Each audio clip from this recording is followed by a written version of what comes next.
We've worked very hard around the areas that APEC is particularly interested in, and that is market access and basically selling into our export markets.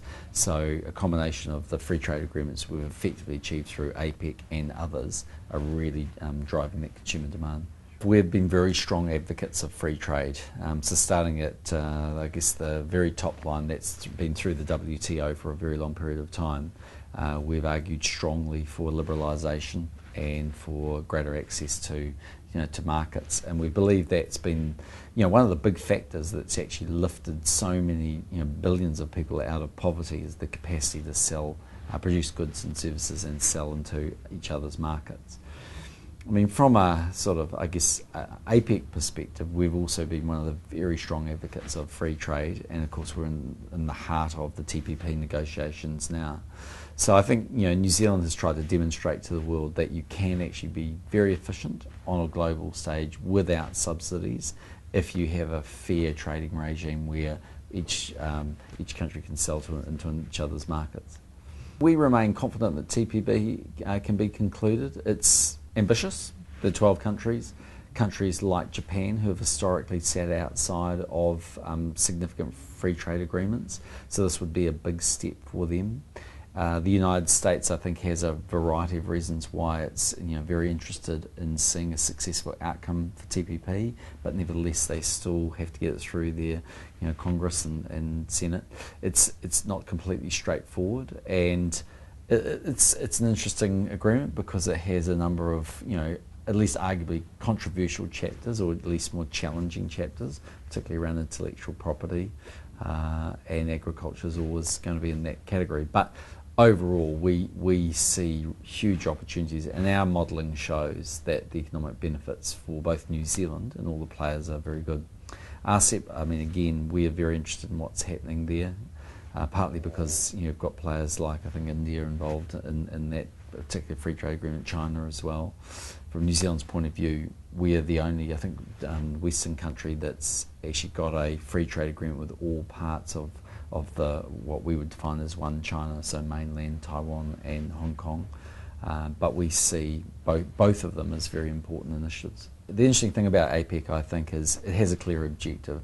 It wants to see free trade, it wants to see less barriers that are often held behind the border, it wants to see strong economic integration.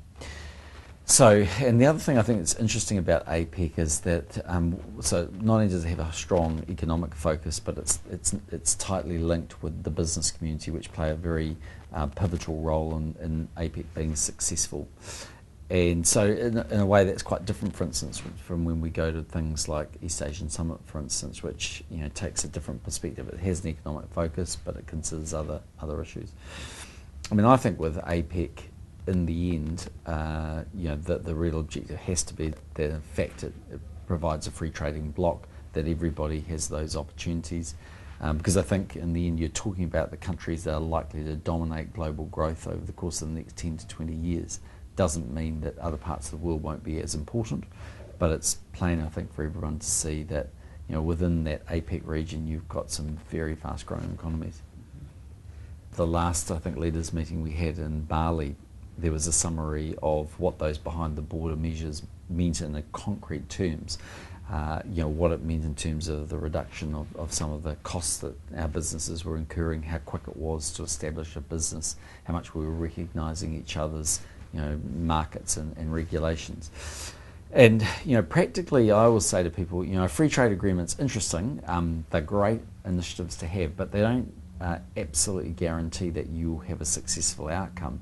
They are the entree into somebody's market, but that doesn't mean that from there you just have to have a strong and successful trading relationship. You need to work on that.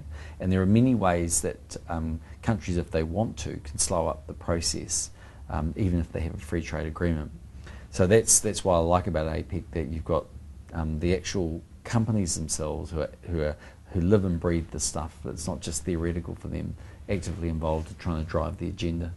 If you take New Zealand, So we're a small country, we're 4.5 million people. We have great relationships with lots of countries around the world, but in reality, we're not the biggest country.